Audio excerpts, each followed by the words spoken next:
بسم الله الرحمن الرحيم الحمد لله والصلاة والسلام على رسول الله وعلى آله وصحبه ومن اهتدى بهداه أما بعد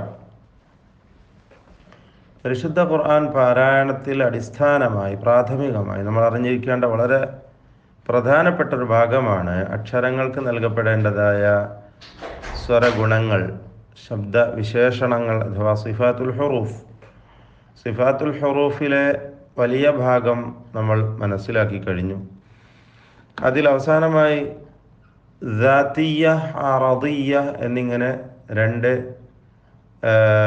സിഫത്തുകൾ, ചിലപ്പോൾ മാത്രം അക്ഷരങ്ങൾക്ക് നൽകപ്പെടുന്നതും എന്നാൽ സ്ഥിരമായി അതിൽ അടിസ്ഥാനപരമായി നിലനിൽക്കുന്നതുമായ എപ്പോഴും ഉള്ളതുമായിട്ടുള്ള സിഫത്താണ് ദാത്തിയ്യത്ത്. അറദിയ്യത്ത് ചിലപ്പോൾ മാത്രം വരുന്നതാണ്. ഈ അറദിയ്യത്തിൽ പ്രധാനപ്പെട്ടതാണ് അത്തഫ്ഖീം വത്തർഖീഖ് എന്ന രണ്ട് സിഫത്തുകൾ. അതിൽ തഫ്ഖീം ചെയ്യപ്പെടേണ്ട ഇസ്തിഅലാഇൻ്റെ അക്ഷരങ്ങളും തർഖീഖ് ചെയ്യേണ്ട ഇസ്തിഫാലിൻ്റെ അക്ഷരങ്ങളും ഒക്കെ മനസ്സിലാക്കി. എന്നാൽ ചിലപ്പോൾ തഫ്ഖീമും ചിലപ്പോൾ തർഖീഖും നൽകപ്പെടുന്ന ചില അക്ഷരങ്ങൾ, അതിൽ ലാമ്, ലഫ്ദുൽ ജലാല, അതിൻ്റെ ഹുക്മും നമ്മൾ മനസ്സിലാക്കി. ശേഷം റാഇനെ കുറിച്ചാണ് നാം മനസ്സിലാക്കി വരുന്നത്. റായിൽ ചിലപ്പോൾ തഫ്ഖീമും ചിലപ്പോൾ തർഖീഖും നൽകണം. ഈ റായിൽ പ്രത്യേകമായ വ്യത്യസ്തങ്ങളായ അതിനുണ്ടാകുന്ന അവസ്ഥകൾ പരിഗണിച്ചാണ് അതിൻ്റെ തഫ്ഖീമും തർഖീഖും നിർണയിക്കപ്പെടുന്നത്. അതിൽ റാഉൽ മുതഹർരിക, ഹറക്കത്ത് നൽകപ്പെടുന്ന റാഉകൾ, ഇതിൻ്റെ എല്ലാ വിധിയും നമ്മൾ അറിഞ്ഞു കഴിഞ്ഞു. ഹറക്കത്ത് നൽകപ്പെടുന്ന റാഅ് എന്തൊക്കെ ചെയ്യണം, എപ്പോഴൊക്കെ, എങ്ങനെയൊക്കെ തഫ്ഖീമും തർഖീഖും നൽകണം എന്നത് വിശദമായി കഴിഞ്ഞ ക്ലാസ്സിൽ നാം പഠിക്കുകയുണ്ടായി. ഇനിയാണ് നമുക്ക് മനസ്സിലാക്കാനുള്ളത് അർറാഉസ്സാകിന ഫിൽ വസ്ലി വൽ വഖഫി. സുക്കൂൻ നൽകപ്പെട്ട റാഇനെ കുറിച്ചാണ് നമുക്ക് പഠിക്കാനുള്ളത്. വസ്ലിലും വഖഫിലും ചേർത്ത് ഓതുമ്പോഴും നിർത്തി ഓതുമ്പോഴുമുള്ള സാക്കിനായ റാഅ്, സുക്കൂൻ നൽകപ്പെട്ട റാഅ്,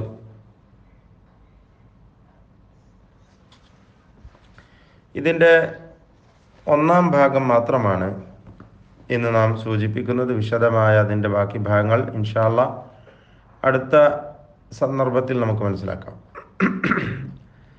ഹുക്മുർ റാഇ സാകിന ഫിൽ വസ്ലി വൽ വഖഫ്. وهذه الراء تقع متوسطة ومتطرفة.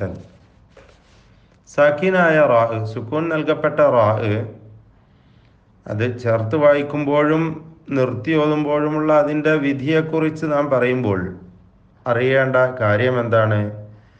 ഈ റാഅ്, സുക്കൂൻ നൽകപ്പെട്ട റാഅ്,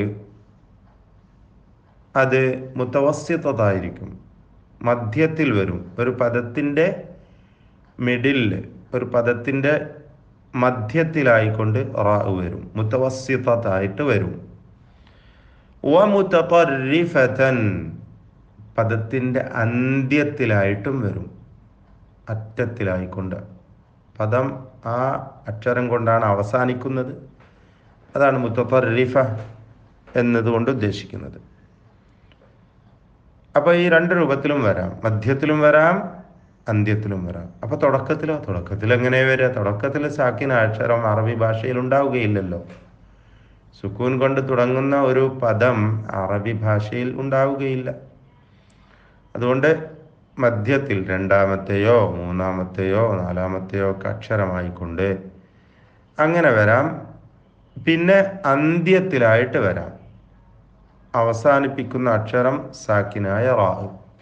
അതാണ് മുതതർരിഫ എന്നതുകൊണ്ട് ഉദ്ദേശിക്കുന്നത്. ഫൽ മുതവസ്സിത, മധ്യത്തിൽ വരുന്നത് എന്നതുകൊണ്ട് ഉദ്ദേശിക്കുന്നത് ഉദാഹരണമായി ശിർഅഹ് എന്ന് പറയുക. ഇതെവിടെയാണ്? സൂറത്തുൽ മാഇദ 48-ാമത്തെ ആയത്ത്. ലിക്കുല്ലി നബിയ്യിൻ ജഅൽനാ മിൻകും ശിർഅതൻ വമിൻഹാജ, ശിർഅതൻ വമിൻഹാജ അല്ലേ? അവിടെ ഷിർഅ എന്ന് വന്നിട്ടുണ്ട്. ഷിർക്ക്, ഇന്ന ഷിർക ലദുൽമുൻ അദീം എന്നതുപോലെ. രണ്ടാമത്തെ ഉദാഹരണം ഫിർഖ, 14-ാമത്തെ, അതായത് സൂറത്തു തൗബ 122-ാമത്തെ ആയത്തിൽ ഫിർഖ, ഫിർഖ റാ മധ്യത്തിലാണ് വന്നിരിക്കുന്നത്. എന്നാൽ ഈ റായിന് തഫ്ഖീമാണ്. ഷിർഅ എന്നത് തർഖീഖാണ്. അതെന്താ അങ്ങനെ? അത് നമ്മൾ പിന്നെ പറയും ഇൻഷാ അല്ലാഹ്. നമ്മളിവിടെ സൂചിപ്പിക്കുന്നത് മധ്യത്തിൽ വരുന്ന റായിനെ കുറിച്ച്, അതിൻ്റെ ചില ഉദാഹരണങ്ങൾ മാത്രമാണ്. എന്നാൽ വൽ മുതതർരിഫ, അന്ത്യത്തിൽ വരുന്നത്, ഖും ഫഅൻദിർ, അൻദിർ എന്ന പദം സൂറത്തു അൽ മുദ്ദസ്സിർ 2-ാമത്തെ വചനം, യാ അയ്യുഹൽ മുദ്ദസ്സിർ ഖും ഫഅൻദിർ വറബ്ബക ഫകബ്ബിർ വസിയാബക ഫതഹ്ഹിർ വറുജ്സ ഫഹ്ജുർ. ഇതൊക്കെ അന്ത്യത്തിൽ വന്നതാണ്. അൻദിർ, കബ്ബിർ, തഹ്ഹിർ, ഫഹ്ജുർ. ഇങ്ങനെ അന്ത്യത്തിലായിക്കൊണ്ടും സാക്കിനായ റാ വരുന്നതാണ്. മധ്യത്തിലും വരും, അന്ത്യത്തിലും വരും. ശരി. വലികുല്ലി മിനർ റാഇ സാക്കിനത്തിൽ മുതവസ്സിത വൽ മുതതർരിഫ ശുറൂത്തുൻ ലിത്തഫ്ഖീം വത്തർഖീഖ് നദ്കുറുഹാ ഫീമാ യലി. മധ്യത്തിൽ വരുന്നതും അന്ത്യത്തിൽ വരുന്നതുമായ സാക്കിനായ എല്ലാ റായിനും നിബന്ധനകളുണ്ട്, നിബന്ധനകൾക്ക് വിധേയമാണ്. നിബന്ധനകൾ പാലിച്ചുകൊണ്ടാണ് അതിൻ്റെ തഫ്ഖീമും തർഖീഖും നിർണയിക്കേണ്ടത്. അതാണ് ഇനി നാം പറയാൻ പോകുന്നത്. نرقق أو ترقق الراء، ترقق الراء الساكنة في الحالين المتوسطة لجميع القراء ب4 شروط ولا بد من اجتماعها كلها في آن واحد فإن تخلف شرط منها وجب تفخيمها. ഇതാണ് നമ്മൾ അടിവരയിട്ട് അറിയേണ്ട കാര്യം. എന്താ ചോദിച്ചിട്ടുള്ളത്? ഏത് സൂറ അന്ത്യത്തിൽ എന്നോ? സൂറത്തുൽ മുദ്ദസ്സിറിൽ അന്ത്യത്തിൽ വന്ന പദങ്ങൾ നമ്മൾ സൂചിപ്പിച്ചല്ലോ. സൂറത്തുൽ മുദ്ദസ്സിറിന്റെ തുടക്കത്തിൽ തന്നെ സഹോദരി ചോദിച്ചിരിക്കുകയാണ് ഏത് സൂറത്തിലാണ് അന്ത്യത്തിൽ വന്ന പദങ്ങൾ ഉള്ളത് എന്നാണ്. ധാരാളമുണ്ട്. ചിലത് സൂറത്തുൽ മുദ്ദസ്സിറിന്റെ തുടക്കത്തിൽ തന്നെ കാണാം, ഏതാനും ആയത്തുകളിൽ. ശരി, ഇവിടെ നമ്മൾ നോട്ട് ചെയ്യേണ്ട വിഷയമാണ് പറയുന്നത്. മധ്യത്തിലാവട്ടെ, മധ്യത്തിൽ വരുന്ന റാവുകൾ, പദത്തിൻ്റെ മധ്യത്തിൽ നടുവിലായിക്കൊണ്ട് വരുന്ന റാ, സാക്കിനായ റാ, പദത്തിൻ്റെ മധ്യത്തിൽ സാക്കിനായ റായിന് എല്ലാ ഖാരിഇങ്ങൾക്കും ആർക്കും അതിൽ അഭിപ്രായ വ്യത്യാസമില്ല. മുത്തഫിഖൂന ഖൗലൻ വാഹിദൻ, എല്ലാ ഖുറാകളും ഏകോപിച്ച ഒരു കാര്യമാണ്. 4 ഷർത്തുകൾ അതിന് പൂർണ്ണമായാൽ അവിടെ റായിനെ എന്ത് ചെയ്യണം? തർഖീഖ് ചെയ്യണം. റായിനെ നേർപ്പിച്ചുകൊണ്ട് ഓതണം, നേരിയ ശബ്ദം നൽകി. ര എന്ന മലയാളത്തിൽ നമ്മൾ പറയുന്ന ആ ശബ്ദം, അതാണ് റായിനെ തർഖീഖ് ചെയ്യുമ്പോഴുള്ള ശബ്ദം, ര.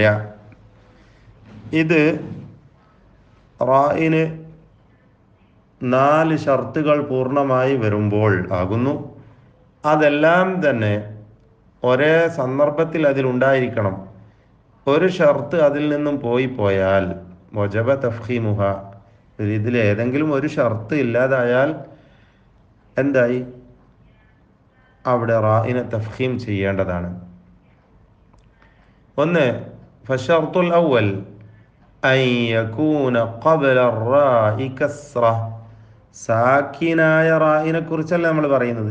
അതെ, ആ സാക്കിനായ റായിൻ്റെ തൊട്ടു മുമ്പിൽ കസ്റ, ഇകാരം ഉണ്ടായിരിക്കണം എന്നതാണ് ഒന്നാമത്തെ നിബന്ധന.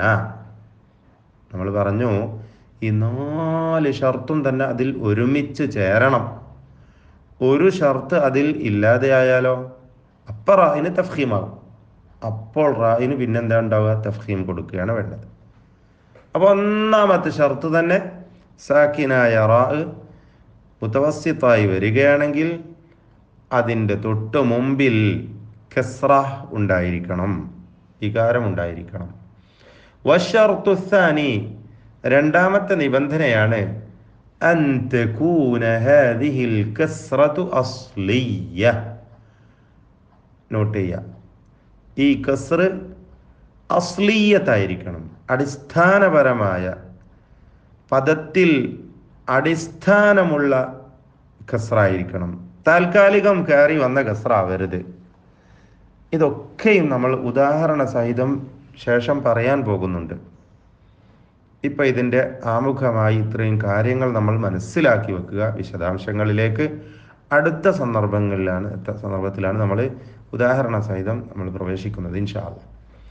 ഒന്നാമത്തേത് സാക്കിനായ റാഹിന് മുമ്പിൽ കസ്റുണ്ടായിരിക്കണം. രണ്ടാമത്തെ നിബന്ധന ആ കസ്ർ അസ്ലിയത്തായിരിക്കണം.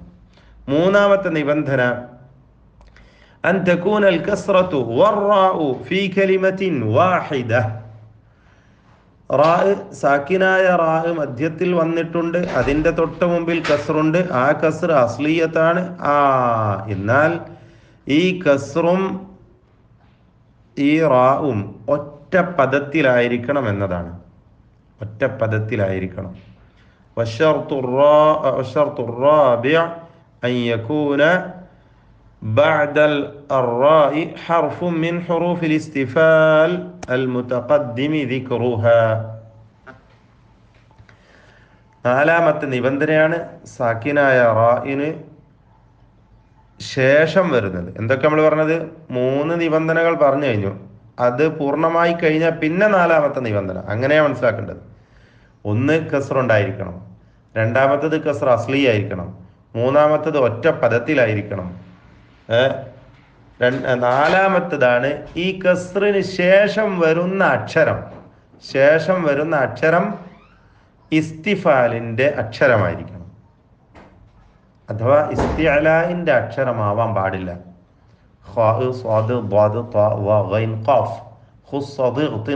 എന്ന ഇസ്തിഅലാഇന്റെ പെരുപ്പിച്ച് തടിപ്പിച്ച് പറയേണ്ട അക്ഷരങ്ങളിൽ പെട്ടതാവാൻ പാടില്ല റാഇന് ശേഷം വരുന്ന അക്ഷരം.